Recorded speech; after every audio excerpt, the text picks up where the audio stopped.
tous. Hello, everybody. I'm very pleased to be with Bart Schutte. Hello, Bart. Hello, Cecile. How are you?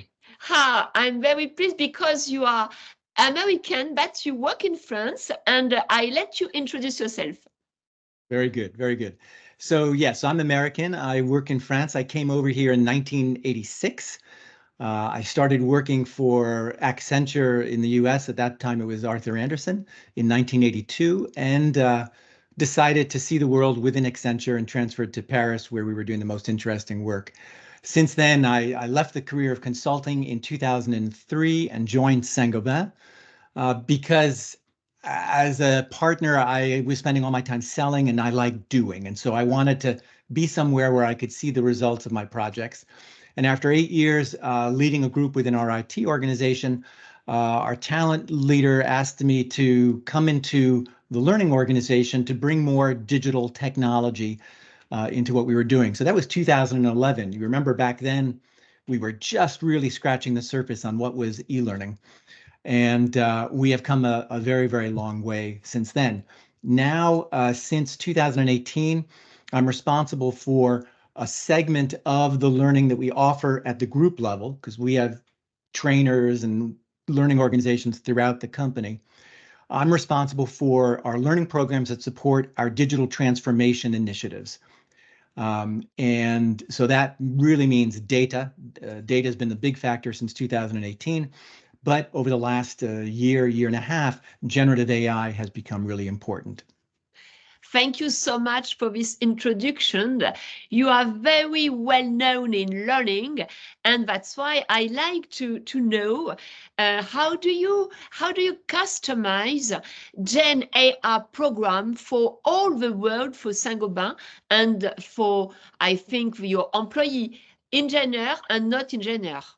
What are the key success? Well, I think the key success is to get people over the hurdle of not using it and into using it.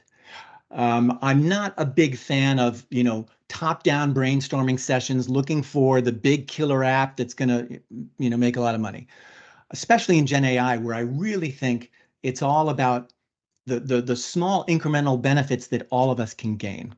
So as we've designed our learning program, it's been about awareness and conversion to become a user. So what we did a year ago today, a joint initiative by myself and leaders from IT, from R&D, from innovation, we were all figuring out how do we support Saint-Gobain in this transition? And we decided to run an idea jam. Took us a little longer than we wanted to get going, but we ran it for 4 weeks during the month of May in 2023. And we had several hundred people involved. We generated several hundred ideas. We broke people into teams by business function because, HR people can brainstorm on HR and finance people on finance. And it was really a learning exercise. We didn't expect much out of the ideas that came out of it, but there were some very interesting ideas, including the career coach that I'll tell you about later on. And it increased the awareness. We communicated as heavily as we could. We have an internal Yammer site. We then took 6 of those ideas and they followed them up in what we called a hackathon, but it wasn't really a hackathon because it wasn't competitive. We took 6 of the projects, worked with IT, with business sponsors, and with support from Microsoft to really see how far we could go with each one of these. Some of them are about to sort of be rolled out now. They became, they were actually feasible to do. One that's of note is a standard operating procedure generator. We're supposed to have in all of our plants standard operating procedures, SOPs, for everything an operator could be asked to do. They're not hard to build, but they take time. And so we're always behind on that. And so during the idea jam, we had the idea of going in, filming the operator as they did the task and explain the why and the wherefore, and then take that film, feed it to an algorithm that could pull out the audio track, transcribe it. That was easy. Generate the outline of an SOP. That was easy. We had timestamps in there. And then we could go back using the timestamps and pull out images from the video and insert it into the Word document and then generate a Word document. And so this is, it's doesn't take long. Once you have the film, you put it in there. A couple of minutes later, you've got the result. Then you can go and edit it, and you're done. So saving hours, in that task. And what's interesting is that when you can save hours, you can take something that took, would take hours and bring it down to a couple of minutes. You eliminate the barrier that stops people from even beginning, right? So that was a big one. Many of the others from the hackathon were all about incorporating Saint-Gobain's knowledge into a chatbot so that it could be an assistant. So we had one on internal controls where we have these, big binders of documents, and we wanted it to read all of them and understand it and be a coach. But with the current RAG technology, that doesn't work very well. So we're experimenting on many of those, but that's a fundamental barrier to incorporating content. It's just the technology just really isn't there today, incorporating content specific to your enterprise. So then from that, while we were doing all that, we said, okay, I need to build some training, right? We knew from the beginning we need prompt training. But more importantly, we needed awareness training and training that got people using it. And so I looked around for what I could purchase and whatever, but I felt that it really needed to be specific to Saint-Gobain. So I built it myself. We ran it in February. It's a 3-hour webinar. And that seems like a lot of time, right? But the courses sell out. I cap it at 200 people per session, and we always have 200 people. And they all hang in there for the 3 hours, and they all say, it was amazing. And all I try to do is lay the foundation, explain it, and then show them example after example after example of how to use it in your day-to-day life. So for example, we write lots of product descriptions, either for our bin databases, our PIM databases, our websites. And so I show people how you can upload 4 or 5 examples in the right tone of voice with the right layout, and then create your custom chatbot and say, you're supposed to write new ones in this style. And it works incredibly well. So people leave this with lots of ideas. During the workshop, I make them connect to Microsoft's Copilot and actually do a couple of exercises. And then they walk away really empowered. So that one's very successful. We call that Understanding Generative AI. And then we created a second one called Using Generative AI Every Day. My tagline for the whole program, the Generative AI Academy, is, everybody, everywhere, every day. So the second one, Using Generative AI Every Day, is really focused getting into the details on, different types of prompt techniques. So I walked them through all those, and there's more exercises. But it's the first one that I think actually has the biggest impact. So that's what we're doing to try to get people over that hurdle. Our IT organization runs workshops that, target senior management and generating big ideas that usually require IT. But I'm convinced that we need to work inside out. If I come back to that model that I began with, where, well, actually, I didn't even say it. We began asking ourselves the question, what are the sources of value for generative AI? We said one is everybody using it every day on their day-to-day activities.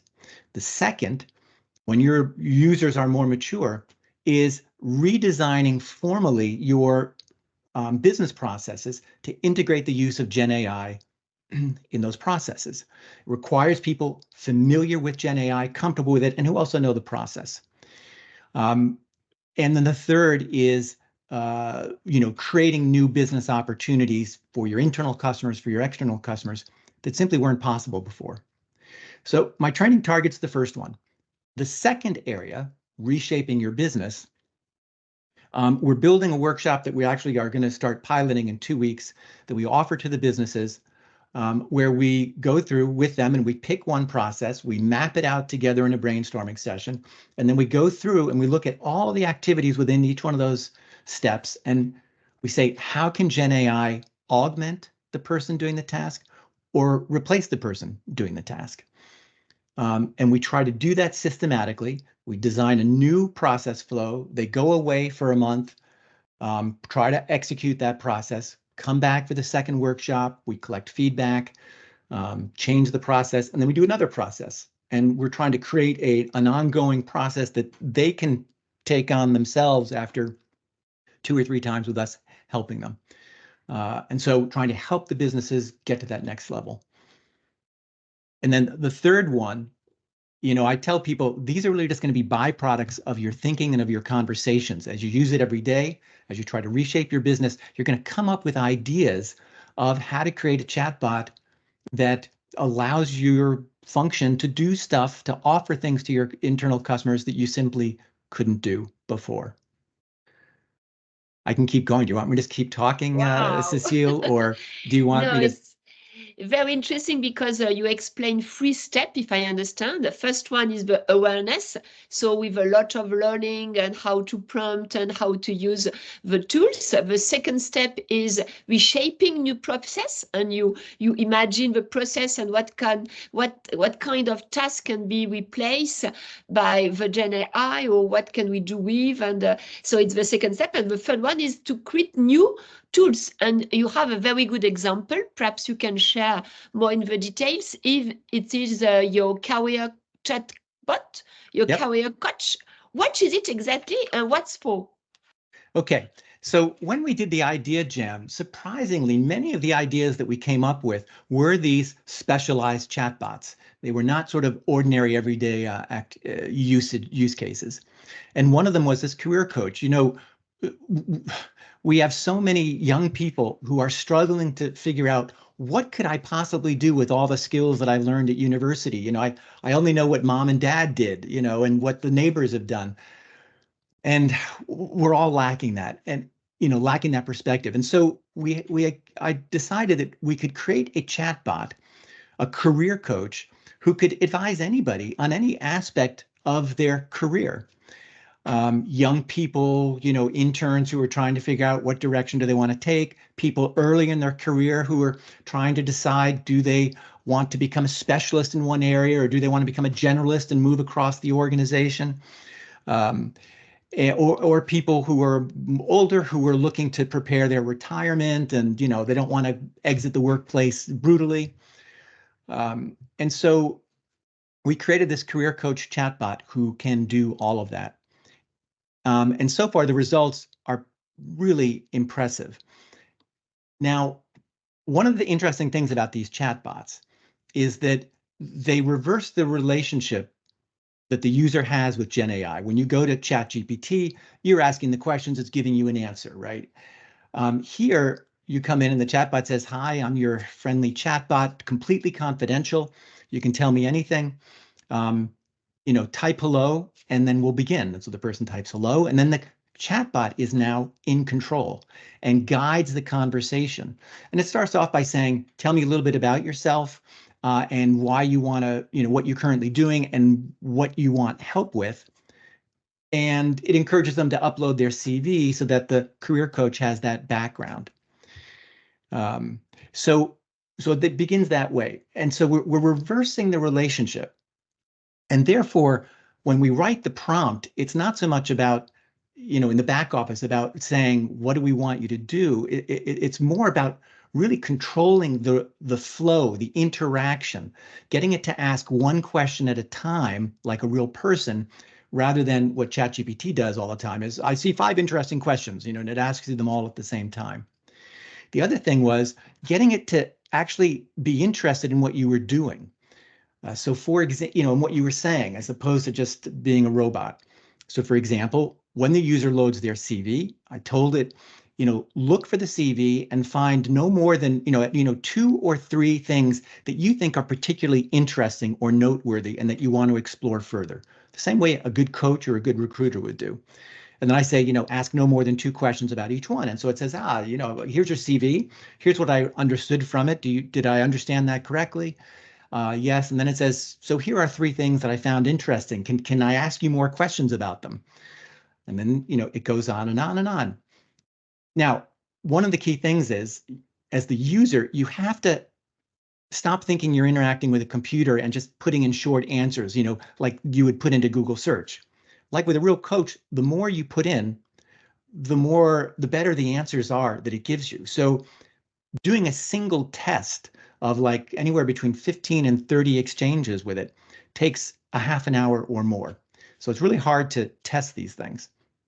But what's interesting, the feedback that we've had from the first pilot users is that the feedback is really good and very personalized and really uplifting. It tells you all of your qualities that you usually struggle to see. And at one point when I was testing it and pretending to be one of my daughters and uploaded her CV, we got to the end of the conversation and it says, well, here's how I see you as a person, blah, blah, blah, your strengths, do you agree? And I said, yes. And it then said, what else you want to talk about? And I said, well, I have an interview coming up and, they always ask that question, so tell us about yourself, and I hate those questions. If you were me, how would you reply? Be me and give me, reply as if you were me. And it was outstanding, because GPT is incredibly structured in its communication. And I just sat there and said, my daughter needs to see this and needs to see, all of her qualities that she doesn't necessarily see herself. So we're really pretty excited about it. We plan on launching it for our annual career day on June 4th this year. And I'm opening it up to more people to pilot today. As I said, the hard thing is testing this because it takes so long and there's so many different things and every little tweak to the prompt can actually break some stuff. So, but we're really pretty excited about it. And it's, a very different type of GPT than what you typically see. Thank you so much, Bart. It was very outstanding because it's very precise. So we can sum up in 3 ideas, even if you ask for so many things. First, it's your academy. Your academy is very worldwide well known about all what can be do with the new digital transformation and with Gen AI now. Second idea, it's your program. First, it's how to be aware. Second, how we can reshape what we have, and the process are very interesting. And third is how we can create new tools.